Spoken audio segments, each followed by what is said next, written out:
Hey, what's up mga kabowlers, maligayang pagbabalik sa aking channel.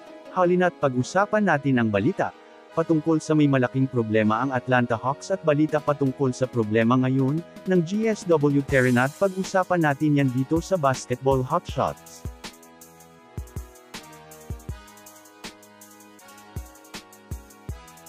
Una nga muna tayong ako mga kabowlers sa balitang, may malaking problema nga daw ang Atlanta Hawks sa ngayon.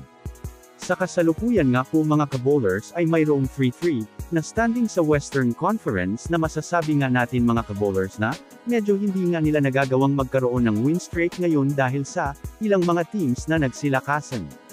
Kahit man nga po mga kabowlers mayroon nga silang nakuhang bagong mga players ay hindi pa nga nakukuha ng kanilang head coach ang tamang timpla para sa kanilang rotation, dagdag pa dyan ang hindi inaasahang injury ng kanilang superstar na si Trae Young. Right knee sprained MCL, injury yan nga po mga kabowlers ang not among injury na siyang magiging, dahilan kung bakit nga mawawala si Trae Young ng isang buwan.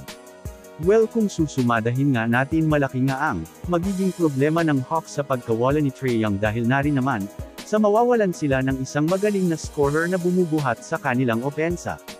Bukod pa dyan siya rin nga mga kabowlers ang nagbibigay maayos na play para sa kanyang kupunan.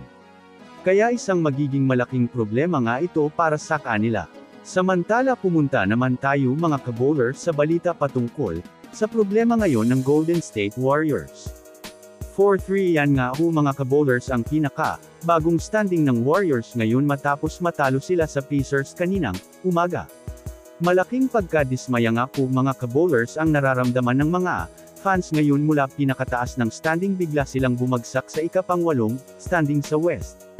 Kaya naman sa naging media interview ni Jimmy Butler sa kanilang press conference sinabi nga nito na kailangan nga ng Warriors magkaroon ng bagong rotation at mga plays para sa kanilang defense at offense dahil isa nga daw sa problema nila ay pagkakaroon ng mahinang depensa kaya madali lang para sa kanilang nakakatapat na mabutas ang kanilang defensive style.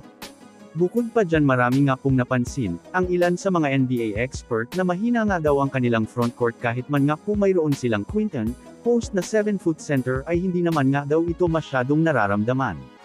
Napansin rin nga ng ilan na mga fans na sobrang lamya ang galaw nitong Quinton Post pagdating sa rebound.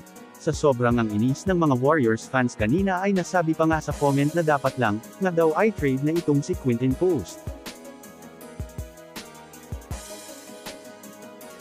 So yun lamang mga kabowlers, yan lang na muna ang pag-uusapan natin ngayon. Pindutin nyo na ang subscribe and hit nyo na rin ang notification bell sa mga susunod na updates sa mundo ng basketball. Again, this is Basketball Hotshots. Thanks for watching.